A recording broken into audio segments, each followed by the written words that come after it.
Hey, this is Jeff with Word for Today. Today's word is wait.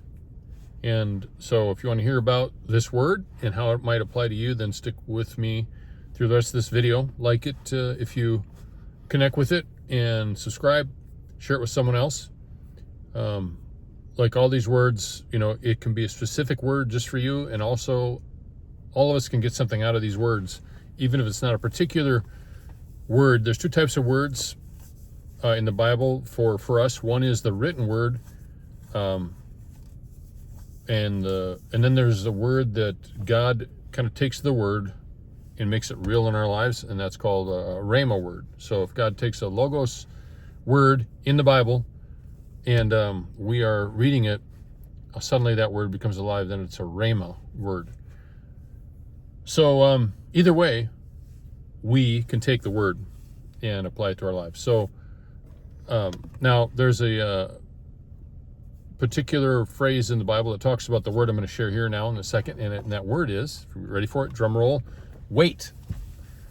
So if this word is for you, God, and you make sure to pray and ask the Holy Spirit, get confirmation that it is for you.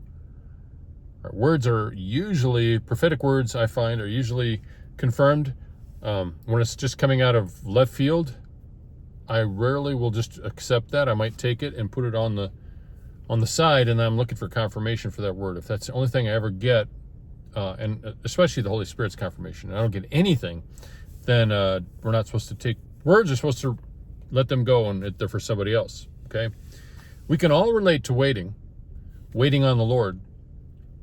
And those that wait on the Lord will renew their strength. They'll mount up as wings of eagles. That'll run and not be weary. They'll walk and not faint. Now, how does that apply? What I'm getting with this, now I could give a general teaching in the word, but right now I'm kind of just speaking to someone that this is a word that God's telling you. You're really, really anxious about something, and you feel like you just got to go and do it. And if you don't step out right now and do it, you'll never have opportunity. Now, sometimes that's true, There is a time for things. And when God is leading us and opening doors, and we see those doors and we're stepping in, that's one thing. But when those doors aren't really opening and it seems like nothing's really working out, we get, now I can say for myself, I get just frustrated.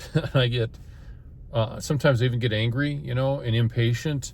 And most of the time when that's going on, I know, number one, that's not the Spirit. I'm in my flesh trying to feel upset about why something's not happening. But the fact is, at least at the very present moment, it's not happening. Now, maybe in an hour or tomorrow or a week from today, that will be the timing, I'm not going to go into my story, but I'll just share this with you. I remember when I prayed about when I should ask my wife to marry me.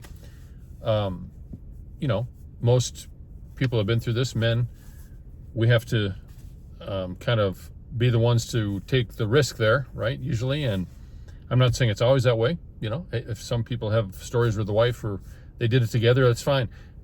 But most of us, it's the husband that has to initiate asking the wife to marry him, and showing the chivalry that goes with that, and showing a ring and everything else.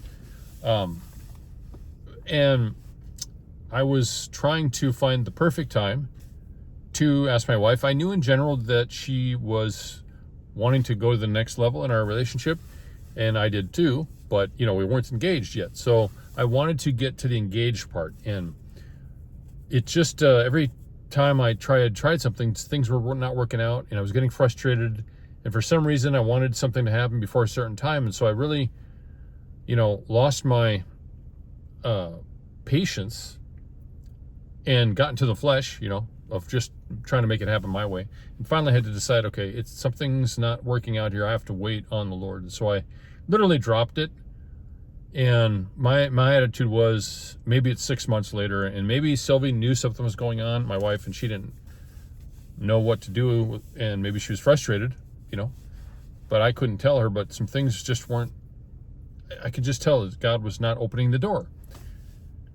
Usually you can't tell other people that kind of thing, because it's internal. But But then I found like weeks later, it worked out, you know, and I was able to ask my wife to marry me, and everything worked out great. So I'm telling you that out of just to encourage you that when you wait for God's timing, it's always better. When you wait for His time, the door's opening, and you can tell He's in it, you know. We don't have to strive. That's what we all want. So really, we all want God's timing anyway. So we might as well just wait for God's timing, and, you know. Now, some of us don't put any effort into things. Well, you won't know then. Excuse me, I got a drink.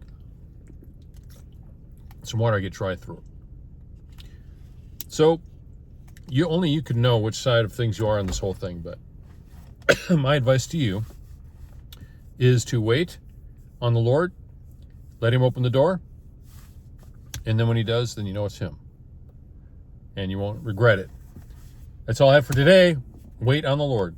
Thank you so much. We'll see you next time. Bye-bye.